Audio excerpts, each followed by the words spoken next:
Hello everybody, my name is the Owlington, aka Andrew, and this is our new DM show. We have with us today is famous hippopotamus in spirit.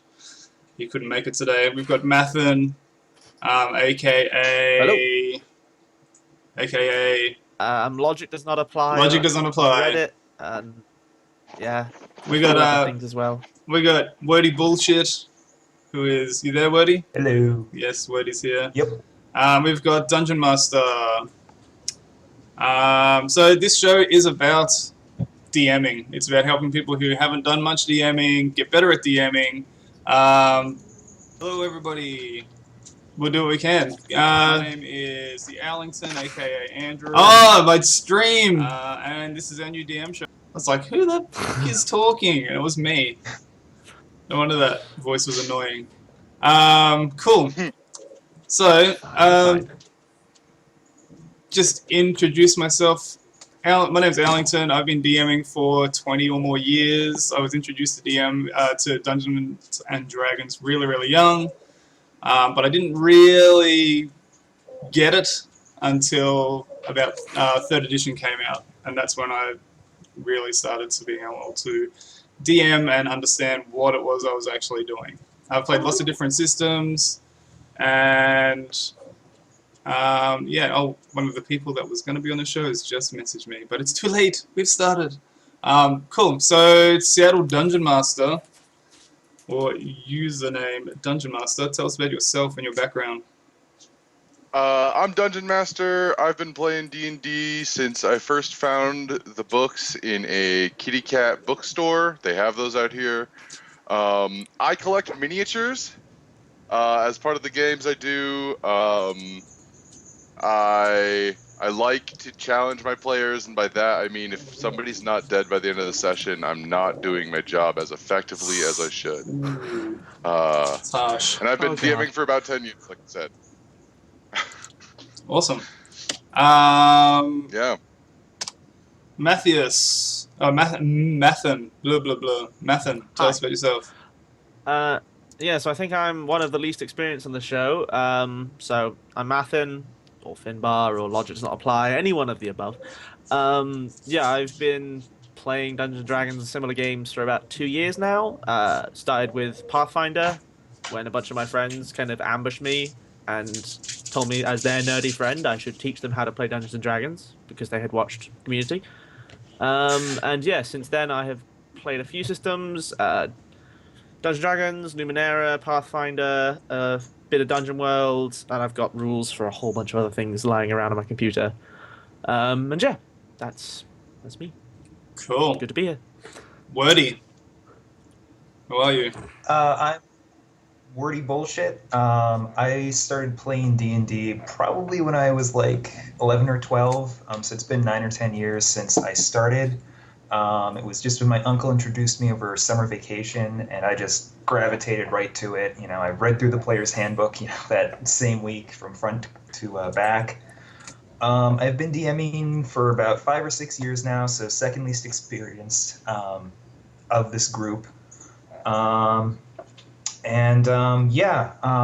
mostly played D&D. I've played some Dungeon World, and I have played a number of sort of homebrewed systems. Other than that, though, I don't have a whole lot of experience. Cool. Big fan of Dungeon World myself. Love it. I think it's a great game. I haven't had as much chance to get into it as I would like yet. The Dungeon World? Yeah, it's awesome. I've seen Dungeon World. It's pretty great, and I've played a few other games as well. My collection is definitely what I'm here for, to contribute, I think. Yeah, no, that's having good. Planescape right upstairs. Sick. Right. Actually, speaking of Dungeon World, that kind of leads us into the questions from our host that was supposed to be here but couldn't make it, Red Rabbit. So we're going to answer his questions as well anyway, even though he couldn't be here. That's fine. So we're just going to talk a little bit about the things that Red Rabbit, he or she, I'm not sure which one it was, wanted to know. So the first question that Red Rabbit had was, how do you build your world? How do you build your world? What do you do to build a world? What? So I think this one varies on the kind of campaign you're going for a bit. Because the very first one I made was just a sort of cobbled together generic fantasy setting of there was a dwarf place and an elf place and a human place. That was kind of boring. Since then I've made we tried to recreate a West Marches where me and a friend of mine who were co-DMing that place sat down and very specifically mapped out like an area of lots of dangerous stuff in it and wanted to be certain that we knew what was going on in there. Yeah. But that was because we wanted to kind of go. The players dropped into the mysteries of the unknown, so we had to know what they were going into. Whereas in another campaign I'm about to start, I just kind of creating a few people who exist and just sort of letting it flow out when I need something new. Because I think that's generally the way I'd go about building a world, unless I had a very specific vision, is just kind of dropping in a few things you think are interesting to give it some flavor, the stuff you need to start it off, and then just kind of letting the players define it, as it were. Which I think is kind of the dungeon world-esque thing of prepare your first session and then let it roll. Yeah. But toss it back to you guys, I guess. What do you do? I actually cracked open the Dungeon Master's Guide for my most recent homebrew game.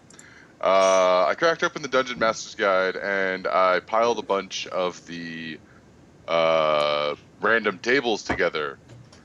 And using the rolls I made, I came up with stuff like First off, I used a map of Sardinia because why let geography not do the hard work for me? And just millions and millions of years of volcanic pressure and whatnot. I've seen. So I took a map of Sardinia. There was a thread on Reddit recently on the world building where someone was, I think it was world building, where they were just I'm just using a map from some tiny little place that no one knows about. I'm going to use little bits at a time because who's going to know? No names or anything like that. Exactly. But I totally changed it. I have a meritocracy run by a beholder. Oh, that's cool. Where the rule of law is you are a citizen if you are the beholder of the city. That's how their politics work. I have a lawful good drow dictatorship run by sphinxes, and it's all stuff that you randomly make. And I've had to talk with my players and be like, "This is a far out high fantasy level game. You're going to enjoy it." I mean, that's important as well. Is getting your players on the same page as you are about the setting is super difficult. In my own game, I like it a bit darker and a little bit more dangerous. But when you have another player when I asked them, well, it was a halfling, what's your dad's name? And they reply, her dad's name was Kanye. It makes it a little bit, it gets it out of that zone, I think. What about you, Wordy? How do you go about your worlds? I guess the way I usually do it is I like to just start with some really broad strokes about the setting. Like I have a game that's coming up, and so I basically went up to my players and I'm like, hey, I got 3 ideas for settings. You can be Viking colonists, sort of dark fantasy. You can be techno wizard gumshoes in a fantasy film noir, or you can be villains. And I just gave them those 3 kind of clear options with the idea that they'll find one villains. that attracts. Yeah, because if they're into the setting, then I feel like they're going to make much more relevant characters that you don't have, their father being named Kanye West, for example, like you mentioned. And then I just kind of Logic did, I just fill it in from there as needed. Yeah. But the reason that I made that link from Dungeon World to world building is because I think Dungeon World does world building very, very well insofar as it's the characters and the players making the world as you play. If you do I think it's a spout lore check, they spout can lore check, yeah. Yeah. They can tell you what's in the world. Spout lore about this town. Okay, what's the town about? Yeah. It's a really neat mechanic. Or you can just go, okay, you walk into a town, Dungeon Master, your character's been in this town before. Who's the mayor here again? And you're like, oh, it's this person. Yeah, exactly. It's, Yeah, exactly. It's a great way of doing it. It's a similar one to I really like the culture roles in Stars Without Number and the circles roles and similar. Just like create an NPC from the player's perspective, and then if you screw up the role, you get the bad consequences of you are Han Solo landing in Sky City. So for myself, I'm making a West Marches style game. I've been playing it for a little while now, but it's called the Northlands because West Marches is already a thing.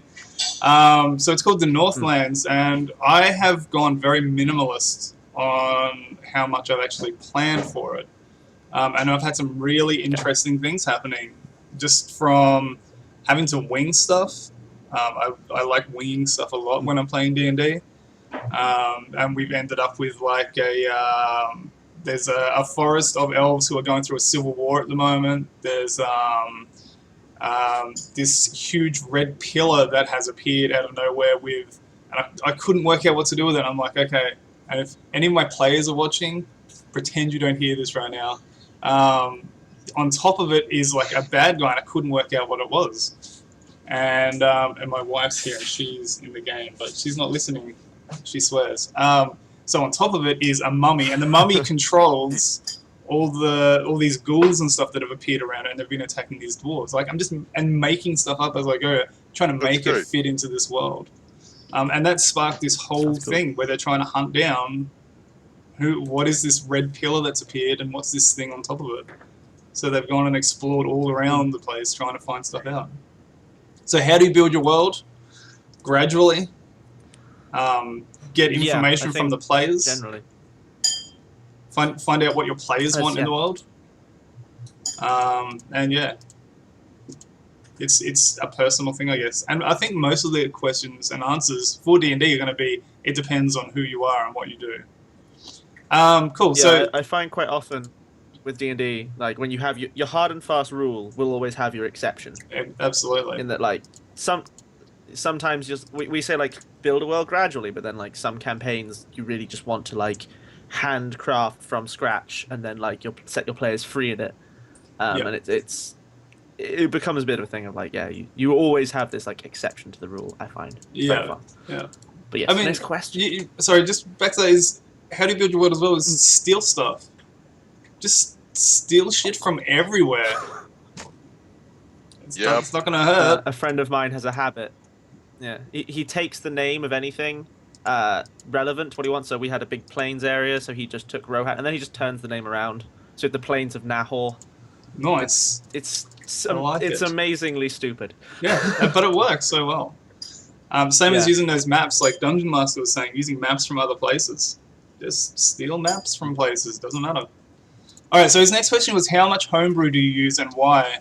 Wordy, how much homebrew do you use and why? Wordy. Oh. Wordy bullshit. Wordy buddy? You're talking about.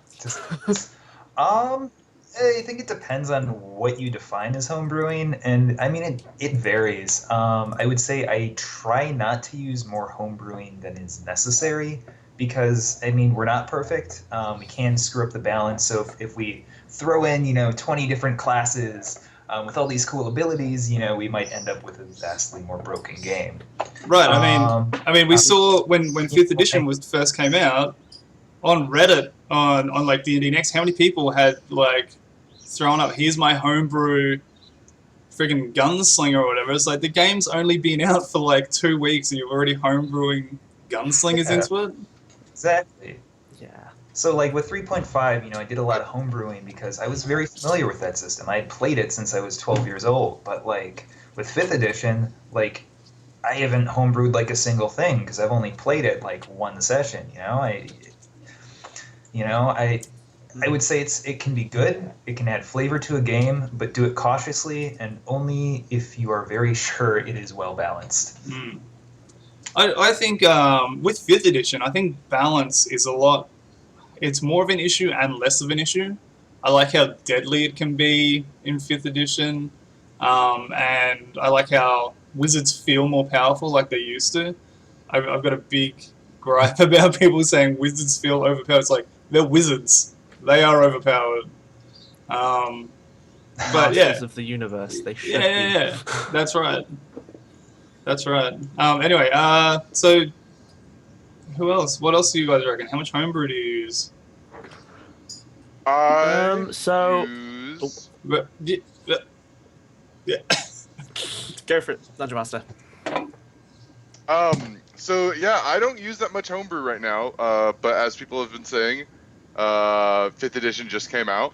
What I typically do is the advice that they kind of hinted at in the Dungeon Master's Guide, but didn't outright come and say, reskin whatever you're going to do.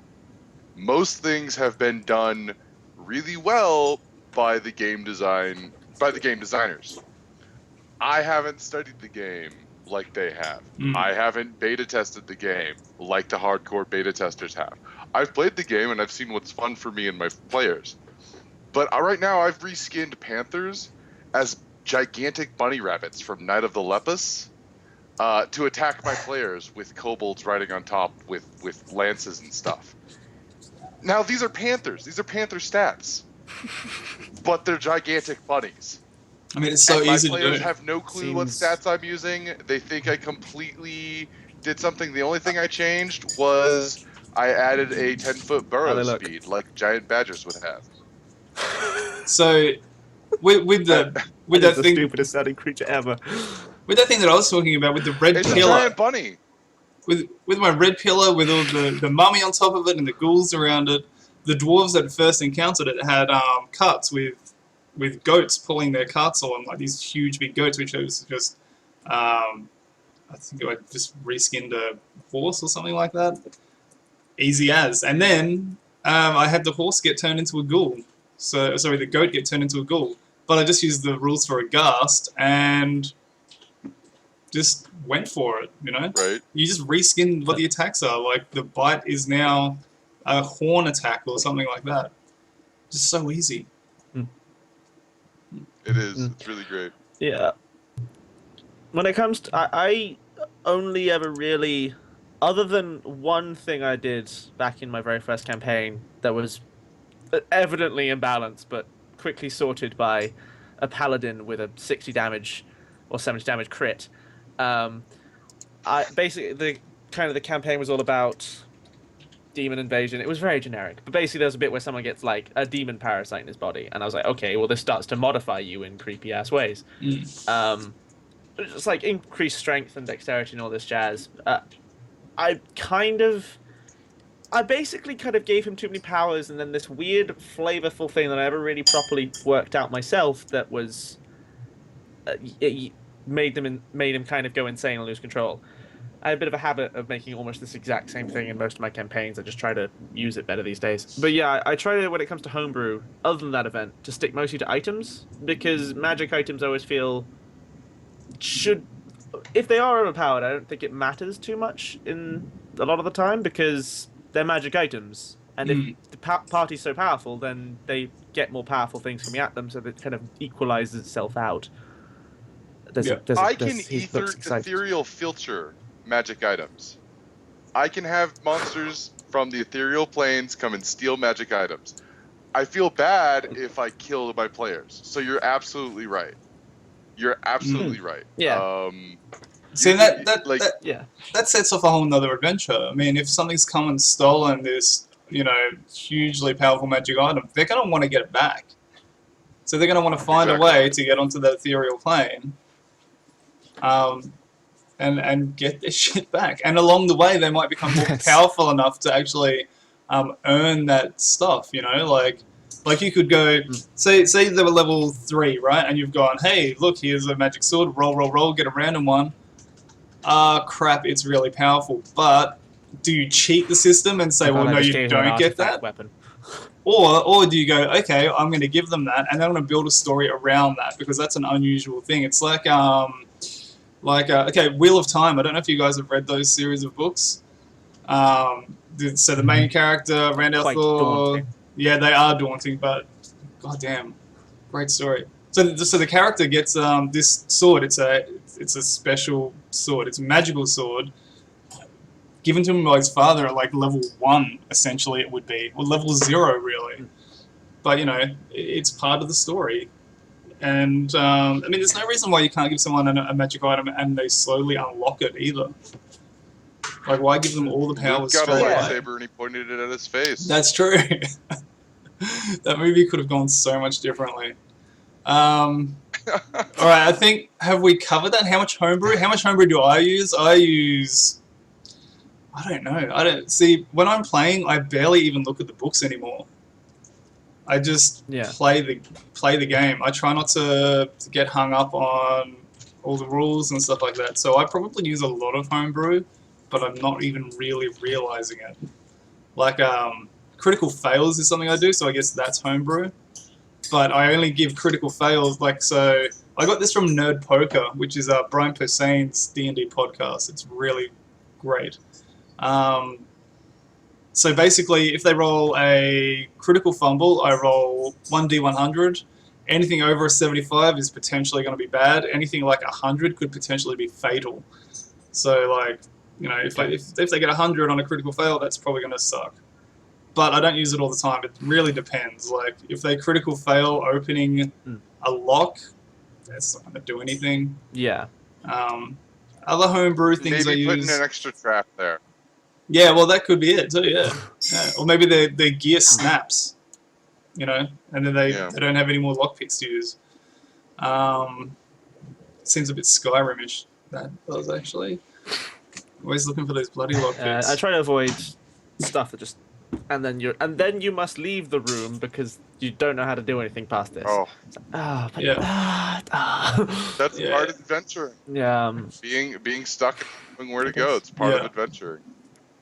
Alright, well, I think we've answered that. How much homebrew do we use and why? You use homebrew, I guess, to enhance your game and to change it to be the game that you want it to be. The next question that Red Raven had is a lot more nebulous, and we all had a bit of a chuckle at this one. How do you make D&D more fun? This tricky. How do you make D&D more fun? Booze. Hey? I don't... Booze. Booze is a good suggestion. I've never had a good experience with booze in D&D. Never. Actually, no, it's been okay. Differing levels of success.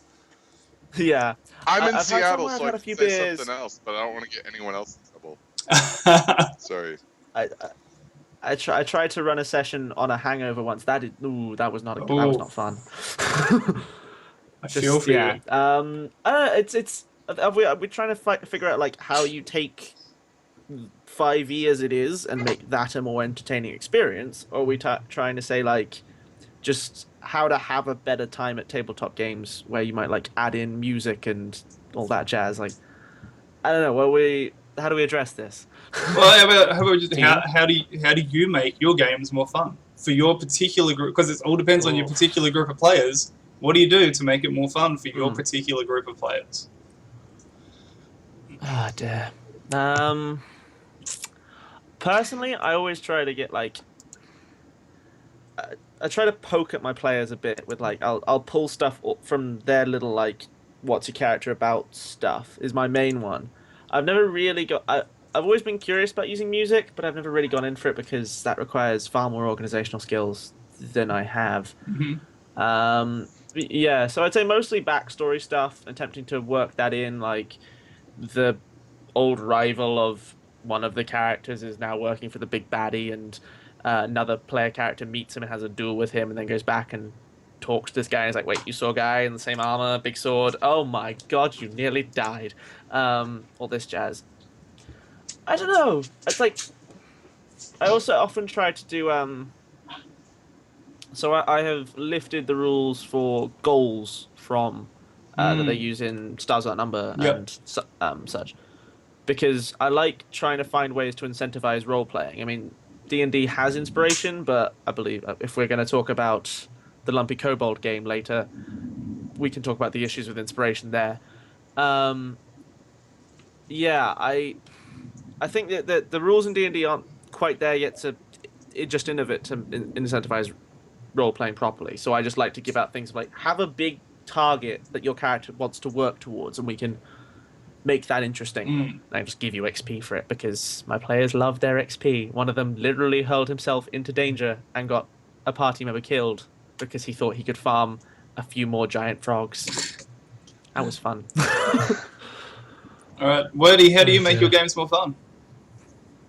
Yeah, I feel like this question is hard to answer because the most important part of it is just very nebulous, and that's just how you present it. You know, it's about your charisma as a DM, about like the little things like the voices and building things up.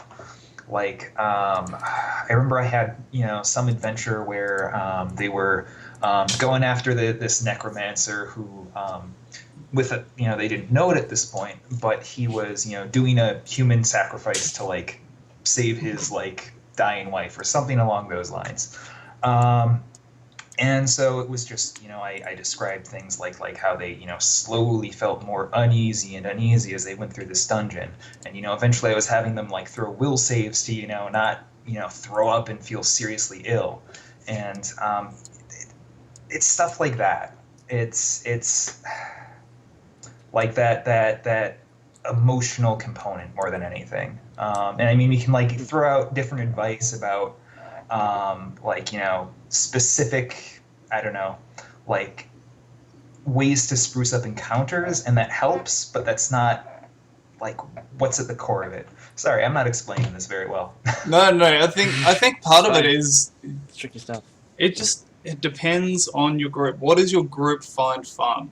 Does the theatricality of your DMing, do it for them, or is it funny stuff happening in the games? Is it grueling combat encounters? Just depends. And I think the real answer to this is know your group. Ask them what they find entertaining.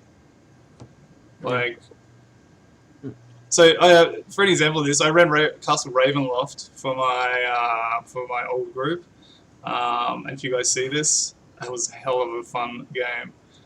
But the theme that I was going for, and the theme that some of the players went for, it was completely different. But they were having a lot of fun with it. So there's the balance there. But at the same time, DMs can have fun as well, I think. But for the players' fun, like he wanted to play a monk, and personally, I can't stand monks in my D&D. I don't know what it is about it. I think it's I love monks. If you're playing an Asian, Batman of the Avatar. Peanut butter and chocolate. if you're playing like an Oriental Adventure style D&D where you had samurais and shinobis or whatever they're called, all this sort of stuff, they would fit fine. But I don't think I don't know. But he wanted to play a monk, so he played a monk. But he played a monk who specialized in kung fu, which he was hitting things with his dick. That was fun for him. Of course, That's players. Yeah, players. So Damo, thank you for that. That was interesting to DM. But it was an interesting character in the end. And yeah, so players make their own fun. Fair. No, I have just been reminded of a thing by one of my group who reminded me of back when I had my huge 7-man campaign going on. I used to try and make time every now and again to run like little 1-hour kind of solo or duo sessions, just when they kind of had downtime for a few days. And apparently that was great. And I do remember actually being really fun for me because I got to spend a lot more time kind of talking rather than running like. Well, one time I screwed up and sent like a horde of goblins against them, and it turns out when you've got like 10 goblins and 7 people in the initiative order, combat takes forever. Oh god. But yeah, so it was these little solo things were really fun. Like the one where I got to kind of go up against one of the party who'd rolled. He's a smart guy, but he'd rolled a very big, dumb fighter kind of fellow, and I had to play the charismatic like bandit lord guy. And just they had a conversation in a bar, and it was hilarious because I just got to mess with him for 20 minutes. And I think those kinds of little aside bits where you just get to kind of one-on-one with your players can be quite interesting. If you've got time for it, which is a big thing, it can be really fun to like actually do downtime and some interesting stuff can happen where murders happen off screen, then you gather the group back together, and they say, "Oh yeah, you walk past this house that's burnt down." Yeah. Moving on, and they're always like, "What?" Yeah. So that's my last thing on it. All right. I think. Cool. Does that answer our question? How do you make D&D more fun? By making it fun. I wanted to add. I would like to add. The comment earlier of steal from everything that you can. Yep. That's what I do. With going back to my giant rabbits, the ranger who died used speak with animals on this giant rabbit, and he spoke to it like it was from Watership Down. Now the player was 14, didn't know what I was doing, but I was using words like Elil and Hrudadu and stuff like that from a novel to role play a character that I normally wouldn't. Yeah. And you just gotta like, this is what I'm gonna do. This is what I'm gonna do to have fun, and I'm gonna make this fun for the players. Mm. Yeah. Okay, cool. So how do you make D&D more fun? Is by having more fun. I think that's what it comes down to. All right. Pretty much. Fantastic. Now we're up to My questions. Logic, Mathin. So how about you ask your questions? Okay, so I should put this first one to you as the one I still struggle with, because I think I have more fun in the kind of out of combat sections. But ways to make fights interesting more so than just you walk up to the bad guy, you hit him with a sword, he hits you back with a sword, so on and so forth. I've had it happen by accident at times, where it's been very much driven by my players, like a gnome bard chucking Molotov cocktails at people that he made out of absinthe bottles, and then once just rolling a nat 1 and dropping it at his feet and blowing up his own tent, stuff like that. But that's very player driven. So I was wondering on the GM side, how do you go about taking an encounter and making it more interesting and stuff for your players to actually fight? All right. Open to the floor. I feel like, well, one of the things you can do, I mean, obviously there's a lot of ways to go about this, is just to have objectives other than just killing things. Like, it's kind of like if you played an FPS every single day and it's a deathmatch, that's going to get boring. So maybe one session you're escorting a hostage through, a dangerous area. Maybe one session you're defending something, for a certain period of time. Doing that it forces them to think outside the box, because if they're just killing things every single time and that's their only goal, they're going to tend to use the same strategies over and over. Yeah, I think that the thing about that as well is if you're doing an escort mission, don't just be all like, well, you're escorting this wagon. Oh no, goblins are there. And then forget about the wagons. Don't forget about the wagons. The guys in the wagons are probably going to be shit scared, trying to run away. The horses are going to try and bolt. You're going to have a character dealing with that situation as well as the goblins that are attacking you. So make things dynamic. Things have got to be happening all the time. Fair. Cool. Oh, you can go. Sorry. Use different monsters too. You can reskin monsters like I've done and have been talking about, or you can use so you're gonna have hobgoblins. They're gonna be riding wargs. Let's give them a troop of baboons as well to come in, throw rocks, and then claw off player faces. There's nothing wrong with having things working together. But who's your world? Who's to say they're even baboons? They could be mutant goblins or something like that. Exactly. Could be anything. And then location. That's a big part in the Dungeon Master Guide. Use location. Use weather. Yeah. A fight in the rain is more memorable than a fight in a empty grid square. A fight in the rain with mudslick pools of blood in the fields and rolling hills is so much better than an empty square. That being said, if you're doing a combat encounter in the rain and stuff, don't give disadvantage for every single thing they do either, because that's gonna take up Oh, right, so yeah. much time. Like, That's gonna and- annoy people. yeah, and that'll just get annoying. Yeah. You know. But if you had patches Yeah, of I- ground that are slippery, it's a different matter. Yeah. Fair. Yeah, I would Good agree with advice. that. Like, Thank you. focus more on terrain differences that allow them to get bonuses rather than negatives, because psychologically we're wired that if we get something, it makes us happy. If we have something taken away from us, we get upset, even if it's, you know, the same amount of a thing. Yeah. And I have one Well, more thing the, to add, oh. and that is oh, sorry.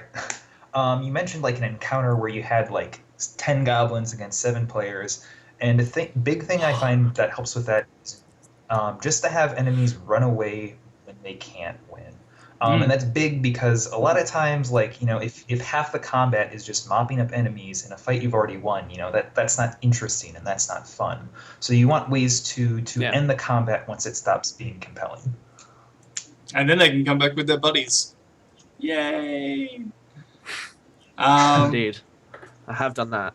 Cool. Then a lot of this should be useful because the next campaign I plan to start is going to be very airship based because I like airships. Well, cool. Like that gives you a lot of range. Fighting across the across the deck of ships and things like that. That's why I'm trying to like work out more of this stuff so I can do that well, basically. Cool. But yeah, cool. I mean, again, steal shit. You know, steal shit from different things. Lobby scene from Matrix. Do something like that. Do something like some of the airships. Watch some friggin' Pirates of the Caribbean. You know? Yeah.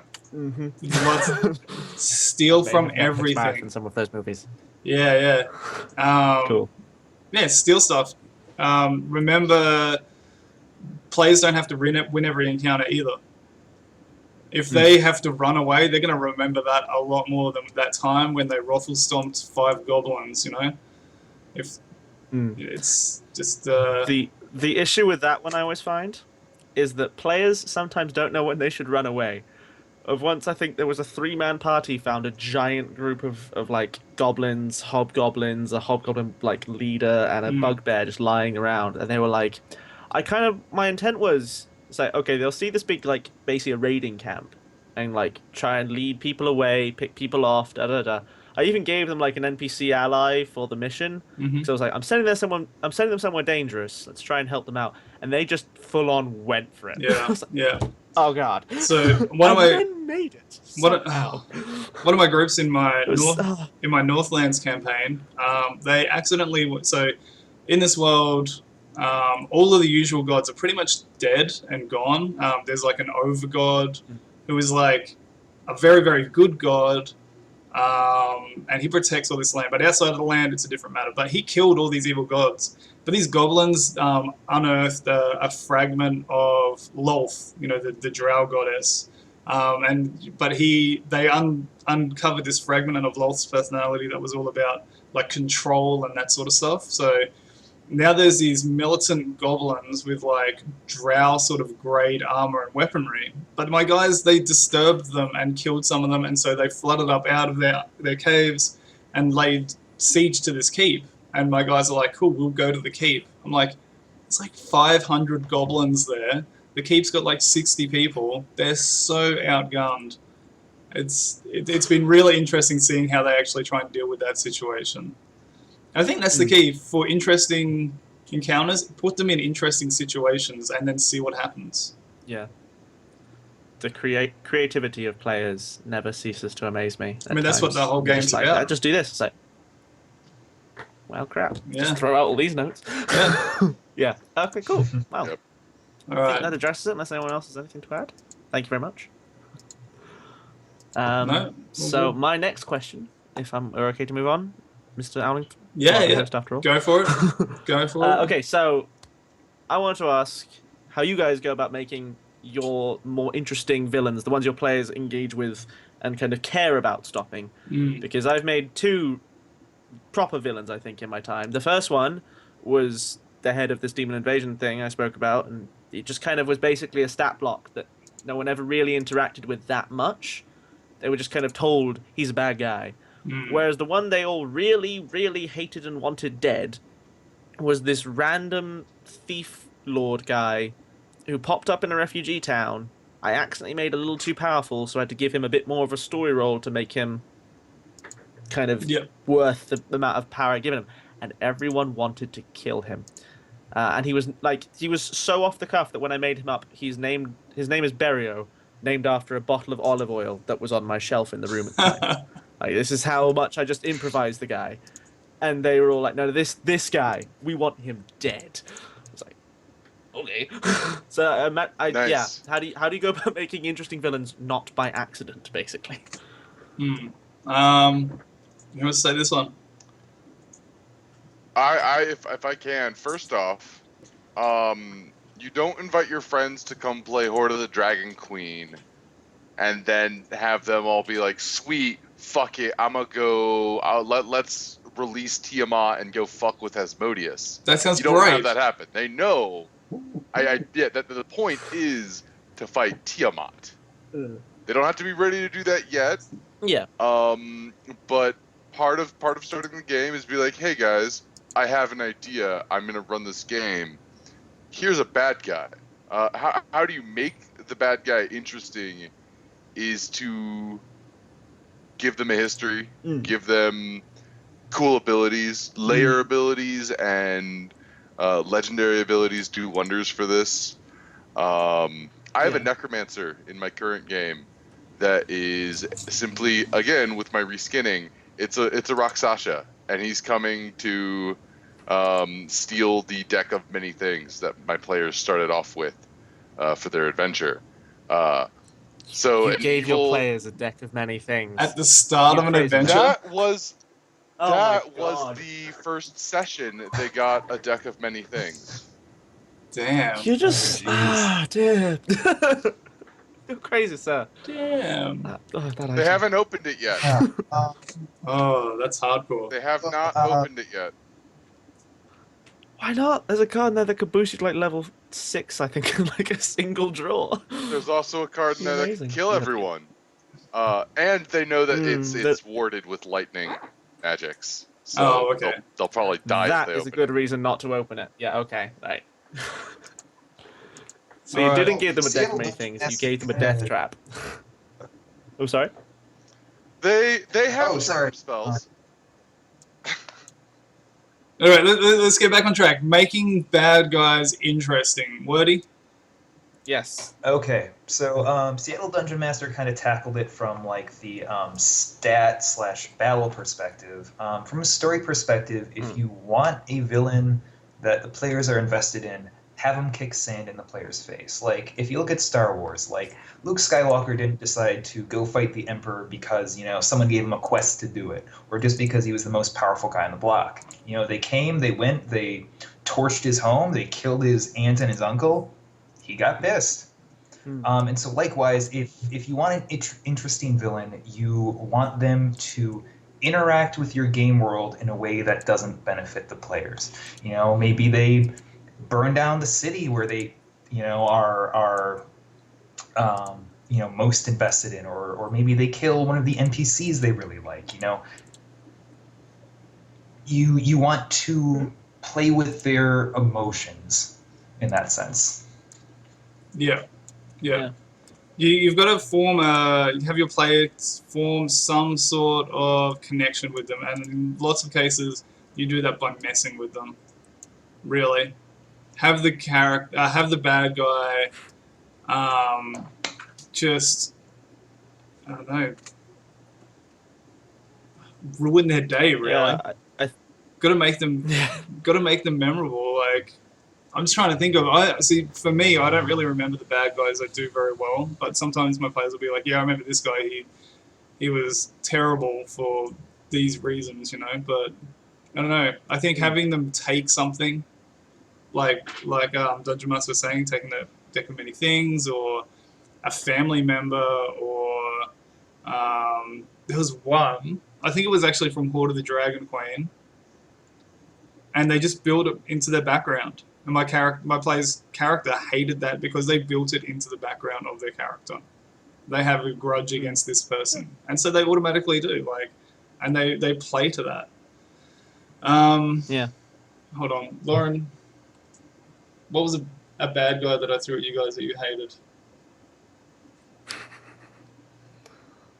The baby black dragon was Players are all Baby Black Dragon. That was a good one. Oh, there was one of them. They hated this troll because I made this troll eating a baby unicorn.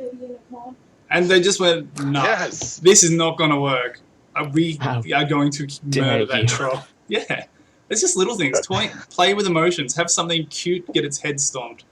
Your players are not going to like that. And watch your wife cry. Yeah, my wife just said she was literally crying when I was describing the unicorn being eaten. So I think that's a good job. Oh, that's God. that's a good. Wonderful. That's a DM win.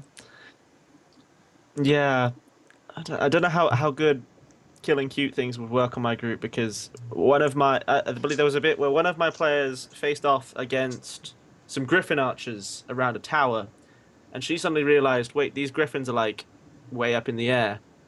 I have a sleep hex.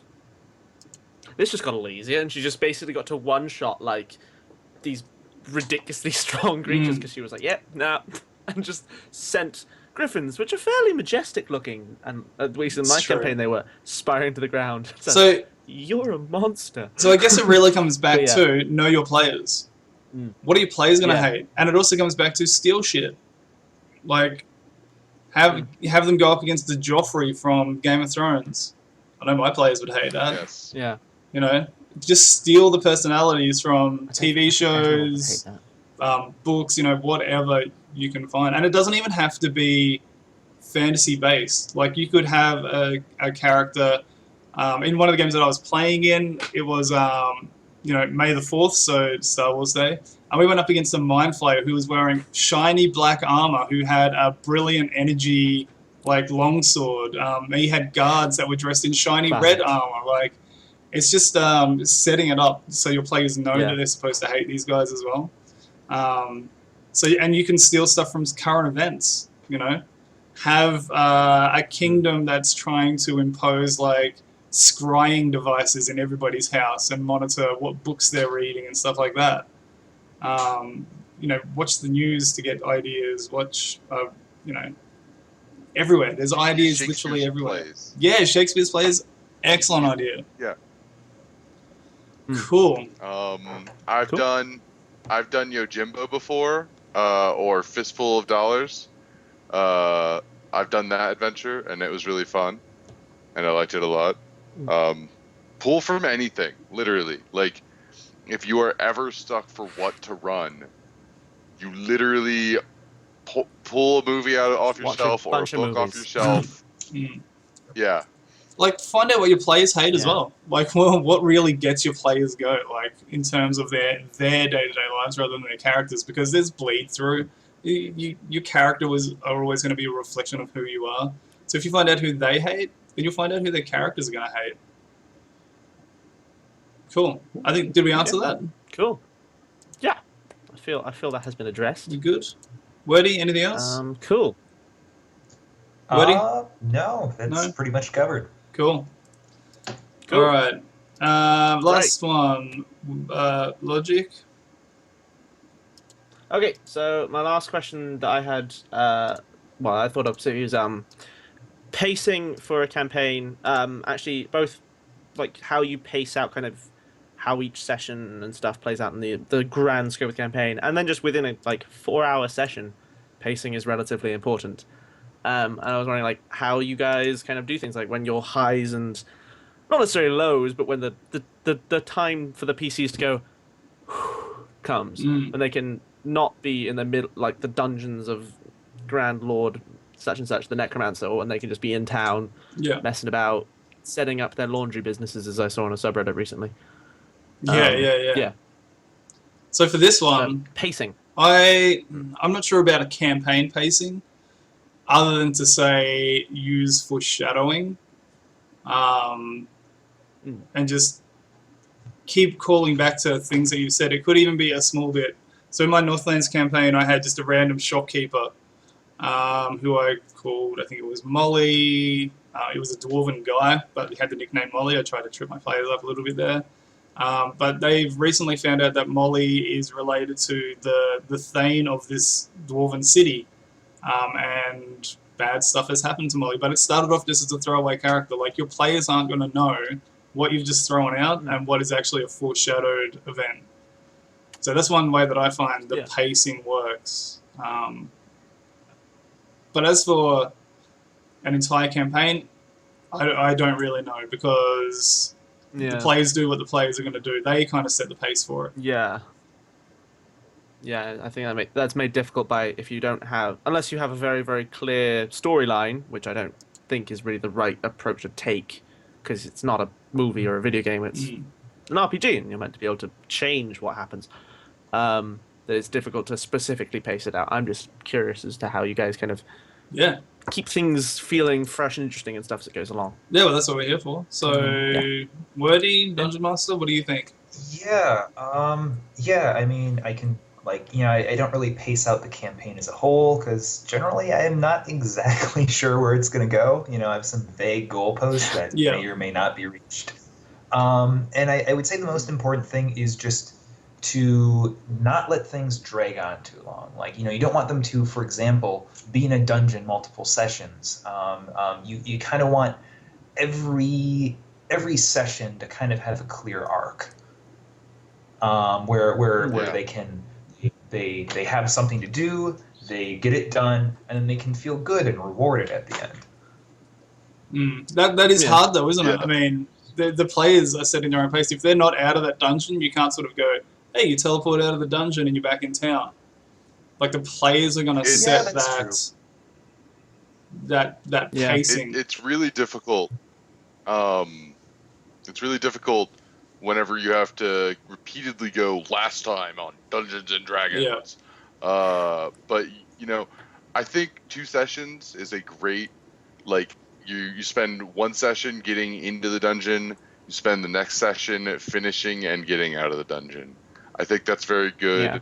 If you're absolutely strapped for time, you can do 3.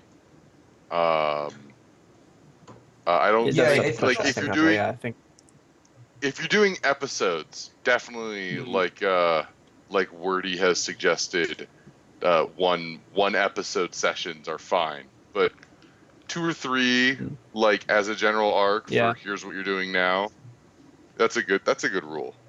I think one of the problems is that, you know, we don't have the benefit of being a writer or a director and going, well, here's the start of our movie, and then it's going to get more exciting, and then we're going to have a bit of a lull, and we're going to hit up the excitement again. You can't really do that when it's just, here's your dungeon, you're going through it. Unless you do it like with levels. Like, you could say, okay, so they go into the dungeon in this session, and they're gonna work around in this one, but next session, because the difficulty is going to ramp up, that's automatically going to create a higher level of tension and a higher level of, you know, action going on. But, I mean, even that is sort of, I mean, that's just a linear thing, isn't it? It gets harder until it gets to the point where they win.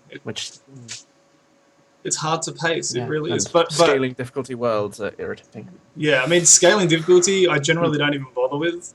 Because if the players find themselves in an area that's too hard, then they're either going to die... They should turn and run. And learn, you know, they'll learn one way or another. But I think pacing, has to do more with your energy as a DM. Does that make sense? Okay. No, cool. That's... Yeah, and... I think that's about what I was looking for. I think it really depends on also, like, what time frames you're working with, because I don't know about you guys, but when I have played, it's generally, you know, we're playing for 8 hours at a stretch. It's a long game, so we have a lot of time to fit stuff in. If you have more shorter sessions, you know, you're absolutely right. Like, you know, it may not be realistic to you know, be able to finish a dungeon in one session. And so I guess in those situations, it's try to have a lot of variation in your dungeons, I guess. Make sure that they're doing very different things. You know, maybe one part of the dungeon they're fighting a lot of monsters. Maybe the next they've got more of like a puzzle-ish section. I mean, that's really the most important thing, is variety, variety, variety. Yeah, I mean, it kind of wraps up all the things Yeah. that we've been talking about this session as well, like for the pacing. Like, so we go back to the notes. I mean, you want to know interesting encounter construction, like having interesting villains pop in and out of your adventure during the day. The other thing is that you can also do like flashbacks and stuff. I know some of you guys have probably been watching Itme JP's Swan Song and stuff like that, and the way that Adam Koebel does his DMing. Sometimes he'll do flashbacks, and he sets it up very cinematically. We were talking about things that have happened before. Like, I think that can be used for the pacing as well, and that is sort of you can sort of do retroactive foreshadowing in cases like that, which is pretty cool. Yeah. I think it was in the most recent West Marches where Captain Coke refers back to some of his earlier days to kind of justify his actions in the current time frame, was I found a neat little trick that rule allowed him to pull off. I'm not going to say specifics in case spoilers. Good, because I haven't got a chance to watch them all. It's one of the worst things about being in my time zone, is everything is on at like God, yeah. like, you know, mid-morning type thing, and I'm a teacher, so I'm usually working by then, and it's a pain in the ass. I'm a student, and it's on for like from 1 a.m. to 5 a.m. for me. And I have stayed up for it more times than I should have. Yeah. But yes, cool. That addresses mine. Awesome. I think. Cool. So that's that's yours out of the way, I think. Logic. Wordy. You had a. Oh, right, my question. Which was more of a joke, wasn't it? Yeah. Yeah, but I mean, it is. Well, I should probably say what my question is, and that is how do you roll dice? Because it is a very big part of your campaign, and it does very much affect the tone you're going for. So I guess I'll let you guys start off. How do you roll die? Is it hidden? Is it just out in front of the players every time? Always out in front of the players for me. I used to roll hidden all the time because I thought it was part of being a DM. You roll behind a screen, and you do all your little secret stuff there, and the players aren't allowed to know about it. But then Adam Koebel, actually, who designed Dungeon World and does all the stuff with IMEJP, and who is the Dungeon Master in Residence for Roll20 now, he made a good point where you're a player as well as the Dungeon Master. There's no reason why you have to be playing a different game, or a completely different game. If you're rolling the dice and fudging your rolls, that's essentially still just cheating. Yeah. So, unless it, sorry, if it helps the players advance through the story, if you cheat against the players, I can't agree with you. If you cheat on the one occasion to stop a TPK from happening, then I have to disagree. Then it's fine. It's not a terrible thing. Would you rather have to make new characters? The one that spun around this was that. I see where you're coming from. With me, it was I fudged a few dice rolls in my very first campaign, and I kind of realized after a little while, and I think it was a thing I saw in a Being Everything Else episode where Adam Koebel sat forward and went, if you fudge dice rolls, why the hell are you rolling the dice in the first place? Yeah, exactly. Just tell the story you want to tell. Like, you either roll dice and stick to the results, or just don't bother and just say what happens. And at that point, I kind of went, well, yeah, again, it's I think made some of our more recent campaigns more interesting because, like, I have stopped pulling punches, and occasionally that's gone very, very badly for people. Oh, it has, and I think that's part of it. Is it's the risk. If you're rolling the dice, it's because there's a risk involved, and if you're going to mitigate the risk just by saying, actually, no one got crit then. It's like, well, oh god, you know, that's. I think it's not very fun for a person. I mean, it's obviously more fun when your character survives things, but after a while, it's like, well, I'm never going to lose because the GM's got my back. Yeah. And like, I think cheating against the players to kill them off, it's like you're not having fun at the table. Like, I mean, you can just say Rock's specifically fault. trying to kill people. You can just say Rock's fault. That's as easy as it is for a DM. Yeah, Rock's fault. People die. Hey, you guys are all dead. Yeah. Let's go. Yeah, that's just a bit. Yeah, and like, but on the same hand, I think cheating to help the players, you're robbing all of you at the table of the kind of proper experience of like, if they jump way in over their heads, well, show them what a fool they are. Yeah. And I think that's the thing is conversely, like if the goblin gets the lucky strike. yeah, there's risk for a player when they roll the dice. Like they're rolling the dice, they don't know what's going to happen, but that should be for the DM as well. Like it should be like, oh crap, what's going to happen here? You know, roll the dice, play it like they land. Like I have had TPKs happen because I play like that, but at the same time, there's been moments where like, you know, when the player rolls a good dice roll, everyone's cheering, and the same happens for you as a DM, and it's a really good feeling. I'll be honest.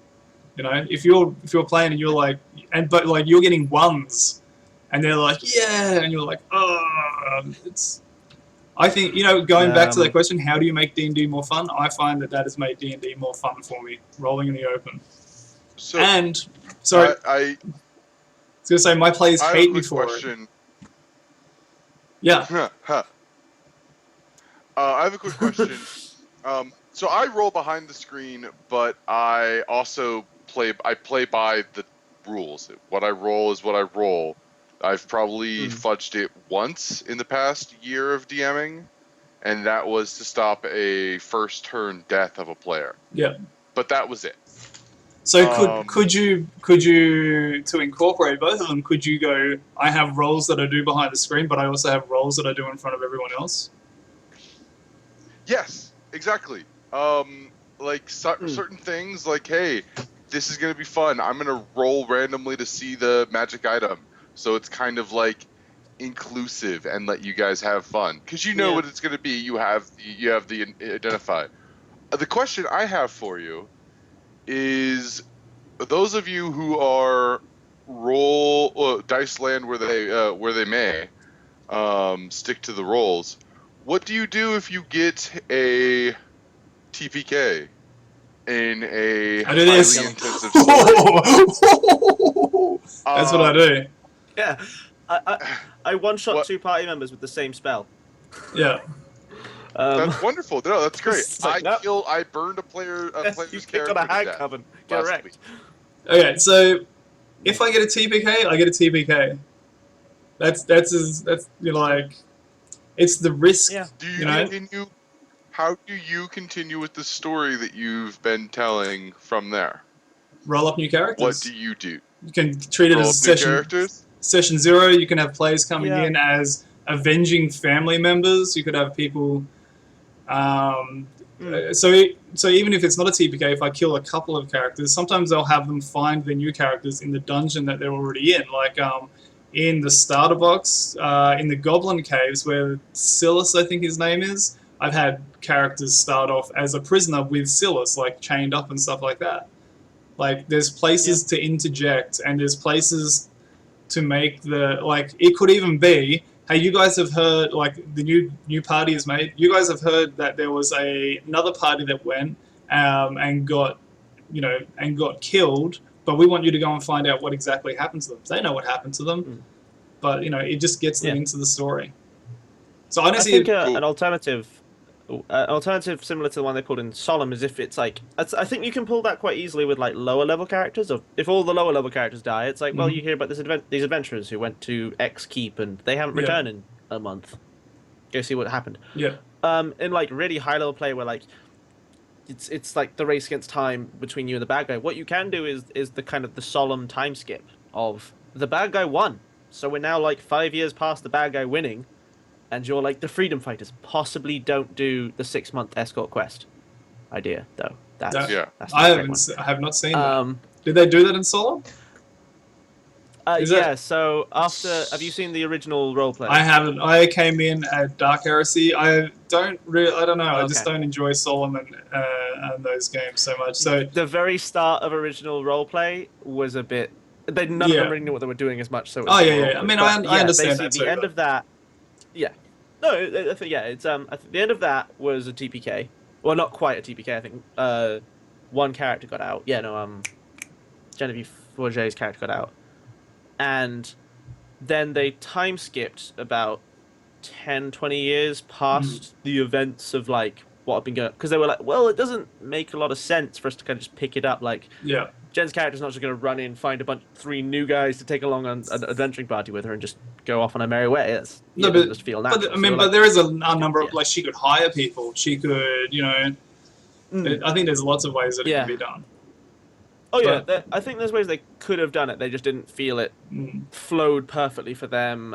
They wanted to make a few changes, so they booted up Solemn, where they time skipped, and it started off as there was a chosen baby, and they had to get her across the country, turn into a 6-month escort quest. It was not the most thrilling watching.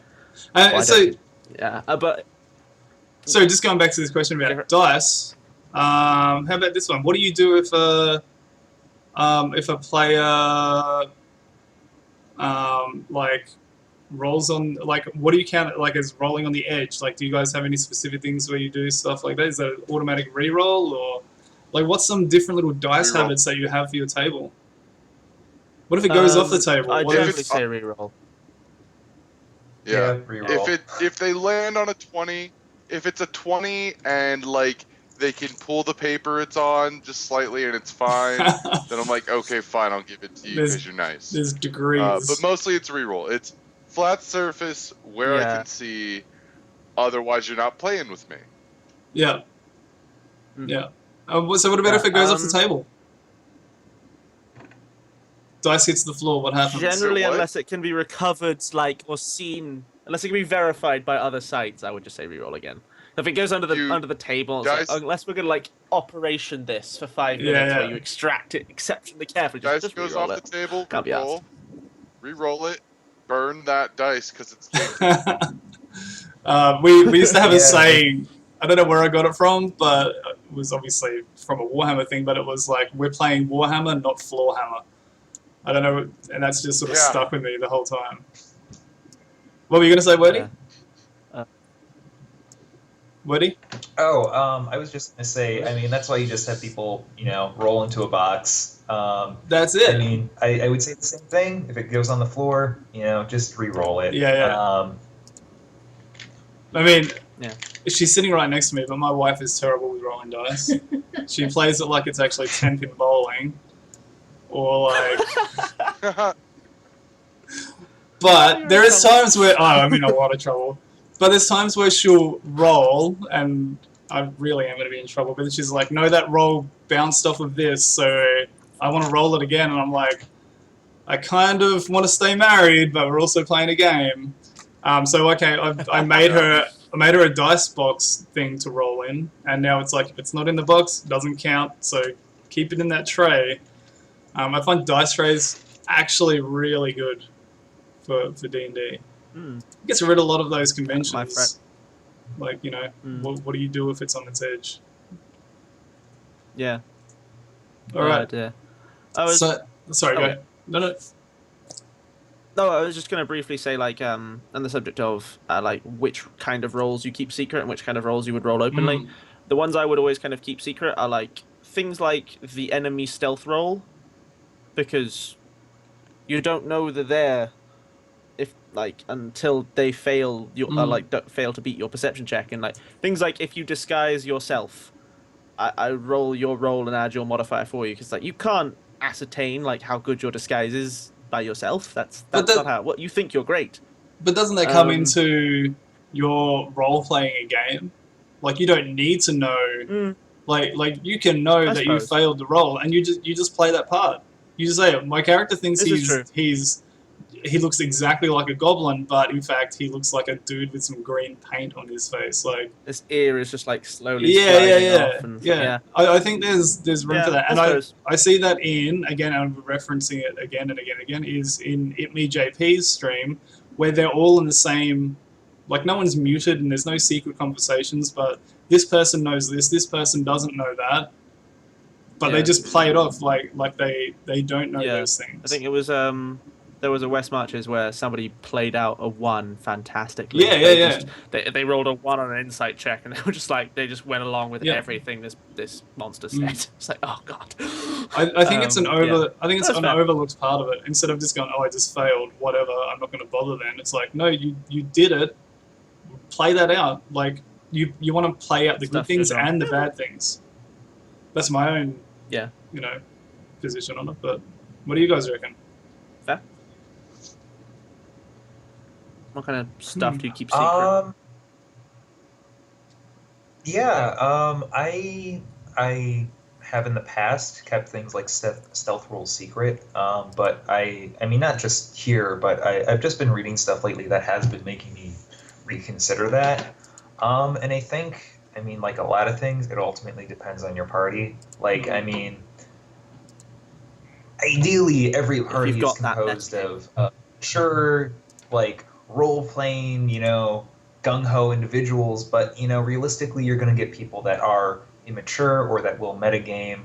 And so, I feel like for a lot of less experienced parties, people that are new to D&D and new to DMing, it's not necessarily bad to keep roles secret. Because likewise, if you're a new DM, you may not necessarily know what is balance and what is not. And, it's one thing to, like you guys mentioned, there are definitely ways to bring parties back from TPK, but if you do that several times in a row,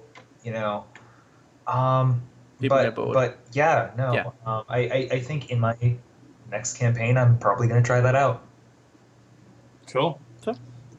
So I was saying earlier about my dice rolling. For when I'm DMing, I roll like a golden god. It's insane. I roll so freaking well, and my players have learned You're that guy. to hate my rolls. But when I'm a player, Yeah. I roll like dog balls. It's terrible. It's ones and oh my god. Seriously, it's weird. I'm not superstitious, but it seems like I can only roll well when I'm actually behind the screen, Yeah. I had a one day. Usually I roll kind of normal. I had one day where a person rolled terribly on stat generation, like as in they have 5 dexterity.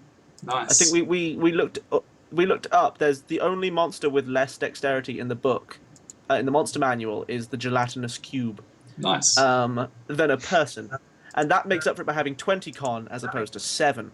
This is all on a spellcaster character. So at one point he falls over. This like goblin war leader with 2 attacks with his greatsword every turn gets up to him, and I just rolled the attacks, and I rolled 3 nat 1s in a row.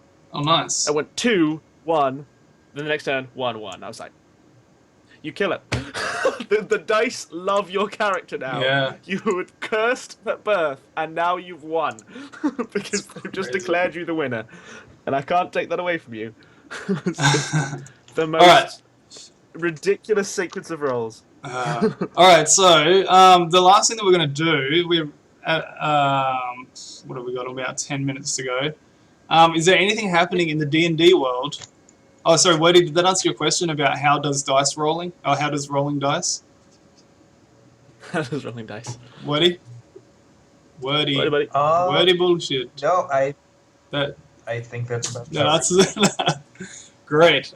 So, what sort of is anyone going to say about anything happening in the D&D world at this point, or in the role-playing games world at this point? Dungeon Master. Ooh, that has landed. Yeah. How is it? Princes of Apocalypse. Have you I'm played it super at all? excited. I have been reading it. I've opened up a subreddit for it. I'm going to be doing reviews. Hopefully I can do this more with Owlington. Now that the light's getting down, you guys can actually see me. Yeah. Yeah. The slow reveal. Your face has been revealed to us. No, I'm super excited about Princes of Apocalypse. I think it's so much better than Horde of the Dragon Queen, with the exception that Horde of the Dragon Queen has Tiamat. Princes of the Apocalypse minis look like the main bad guys are going to be colored swirls of plastic, which is not exciting, nor something I want to spend a bunch of money on. How much are minis these days? I mean, I that's know what you're in America, but how much is a box of minis these days, and how many do you get in? A box, you get 4 minis for $16, Yeah. and you get 1 large thing. I have 2 owlbears now. That's cool. That is cool. I don't have any You of get 1 those. large thing per box, and then 3 tiny minis. One exception is I got a double dragon box. Yeah. I opened a box with with a green dragon and a bronze dragon, and I got double dragon in my mini box. I just think there's so not that- enough companies like doing the old Wizards of the Coast minis. Like you used to get a stack of minis for like I think it was $20 in Australia here anyway. Like that's brilliant. I got a whole tub full of minis, but now it's like, yeah, you can have 5, and it costs like the same. It's like, oh, Yeah, come exactly. Yeah. They've gone up in cost, but that's because of plastics and stuff. Yeah. I understand why. I used to LARP. Actually, what I've been doing, I went to Archie McPhee's today, and I bought a bunch of little miniature animals. I just bought like 10 cockroaches and crabs and on, cool. stuff like that. Right, Yeah. so Princes of the Apocalypse is happening. What would you rate it so far? What have I read of it? No, what would you rate it so far? Out of 10. Oh, so I far. rate it. I easily an 8 out of 10 so far compared to Horde of the Dragon Queen. I haven't run it yet, Yeah. but that 8 is very likely to go up to a 9 or a 10 as soon as I'm done. I'm very happy. I need to read the spells. Yeah. Once I read the spells, it's probably going to go Yeah. straight to a 10. I mean, I love how they're doing the free I PDFs remember now as liking well. some of the spells. The free PDFs that D&D are doing now. Ugh, how good is that? Yeah. Aracroca, what was it? Yeah. Aracroca Genocide Svervniblen? Was that in the... Snurfneeblin. Yeah, Snurfneeblin are wonderful. Like, that's great that they're releasing that stuff The for little, free. like, That's Deep fantastic. gnomes. Like, I think that they have some like beta rules up for mass combat, don't they? they do, actually. I really want to check out. I have been Like, using those a little I bit. ran those. I ran the mass combat rules, Yep. and they were exciting. They're very long, Yeah, and my players Yeah. have some gripes. yeah. And I have some can gripes imagine. too, but we're gonna work on those. Nothing Yeah. survives first contact Yeah, with the magic. players. So what do you guys think about the Fantasy Grounds announcement? So Fantasy Grounds is I hosting had the to D&D look up- content now. Yeah. Basically, you can Yeah, buy I had to all kind of the look stuff up again. Fantasy Grounds as a thing. Yeah, Yeah, so it's like it's kind of a slightly fancier looking Roll20 as far as I can Yeah. tell. Yeah. Is there more to it? Yeah. Like it does. It seems to do a lot of the macros for you, but for less games, Mm. basically.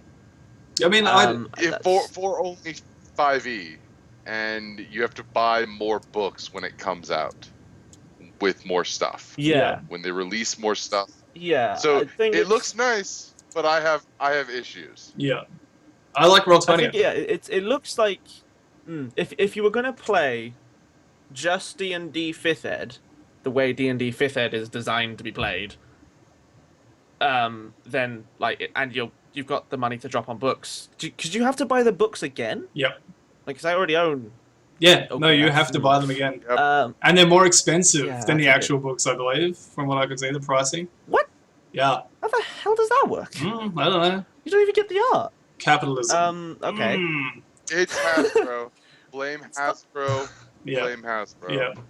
Yeah, like, I mean, if I just wanted to play, if I didn't already own the books, my group was all online, I didn't, like, I guess it's, and I just want to play D&D 5th Ed the way D&D 5th Ed is, like, as written, then yeah, but, like, I mean, my next campaign, I want to hack in airship combat and, like, a faction turn stuff for that kind of more flavor on D&D stuff, and, like, I already own the books. Like, why would I want to buy this new thing? Roll20's perfectly serviceable. What do you reckon, Wordy? Do you play online much, Wordy, or is it mostly in person? It's been a little while since my last online game. I actually was relatively unaware of the Fantasy Grounds stuff that was going on. When I have run games, it's usually I usually just do it through Skype or something like that, just because it's the tools on things like Roll20 can be useful, but it just takes up so much time that it's not practical. Like if I'm in person, I can write up a map or something. So I've never been into those, I guess. I mean, that's how I use Roll20. I use it like it's a tabletop. I don't worry about all the macros and all that sort of bullshit that's happening there. Mhm. I use it as a whiteboard. I use Skype for vision and for the audio. Sometimes, like, because the character sheets are actually on Roll20, that's handy, and my players will use like the different buttons on that. But for myself, I don't worry about lighting and that sort of crap. Like, I'll just draw a map like it's a whiteboard on my table. Yeah, and it works. That's similar. Yeah, it just works. I think I've heard stories of people saying like they tried to keep Skype groups running and people got accused of cheating. So they would just say, "I rolled a 20," and I'm like, "Did you?" No. So like I think Roll20 just as a dice roller is almost what I exclusively use it for, with a little bit of like character sheet stuff for people who are far away. Yeah, that's kind of it. Yep. Cool. But I don't see the need to drop that much money on Fantasy Grounds. No. God, no. Yeah, I will wait till like a holiday special comes out for it. Holiday special? More stuff. They go on the Steam sale. Oh, okay. Makes it worth my. Yeah. Well, it's on Steam as well, but I don't know. Like, I think you still have to buy a subscription, even though it's on Steam. Like, I think you still have to actually purchase the product, even though it's. I don't know. I don't know how it works. It's a subscription service as well. No. I don't think it's a subscription. Oh, I don't even know. I think it might have a. I live in Washington. I can talk to them. I'll go to the offices and ask them what the fuck they were thinking. Do it. Good man. Right. I'm not going to read all this now, but yeah, that's fine. Don't buy Fantasy Grounds. It's not worth your money. Unless you want to. We'll do half this crap for free. Yeah. Unless you really want to. Let's not shoot ourselves in the foot yet. Yeah. Hear that, Fantasy Grounds? We DMs here. We'll take your sponsorship money if you want to give it us. Awesome. Well, you know what, guys? I think we're going to wrap it up. We're at about an hour and a half. So, anyone got any shout-outs that they want to do? Go. I would like to shout out to the Dreaming Comics and Games, home of my weekly Wednesday and Saturday games. We love you in Seattle, and thanks, Owlington, for hosting this podcast. Cool. No worries. Wordy? I'm trying to think. The only thing I can think of is I've just been looking at a game called Goblin Quest on Kickstarter. Oh, I bought that. Looks promising. I have it. Yeah. Like the sample I've seen of the art and the writing is really, really awesome. I mean, like I said, I haven't looked a ton through it, so I can't give you any stellar recommendations, but it looks interesting. Cool. Yeah. Mathen? Cool. Yeah. So, thank you, Owlington, for having me. This has been really fun. No worries. The other thing I just want to briefly mention is that hopefully, God willing, that my players are actually free this week. On Tuesday, I should be streaming my own D&D game. It's called Airships and Dragons. It's the airship campaign I've been mentioning. On Twitch, over on twitch.tv/Mathen and Midori. Mathen spelled like my name, Midori, Midori. Yeah, I'd really appreciate people coming on to watch that. Cool. Yeah, thanks again. Awesome. For me, I'd like to thank everyone who showed interest in this. Hopefully it's going to be an ongoing thing, probably once every couple of weeks. If you are interested, go to Reddit/r/D&D behind the screen. I'll have posts on there that you can get into. Put your name down if you're a new DM or an old hat DM and want to chat about it. It's been great. So thanks very much. Also shout out to my D&D boys up in Rockhampton and South Australia and wherever the hell else you people are.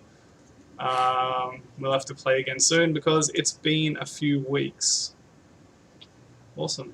Okay, guys, thank you very much. Oh, and my wife, who's very angry at me now. Good D&D person. Good luck with that.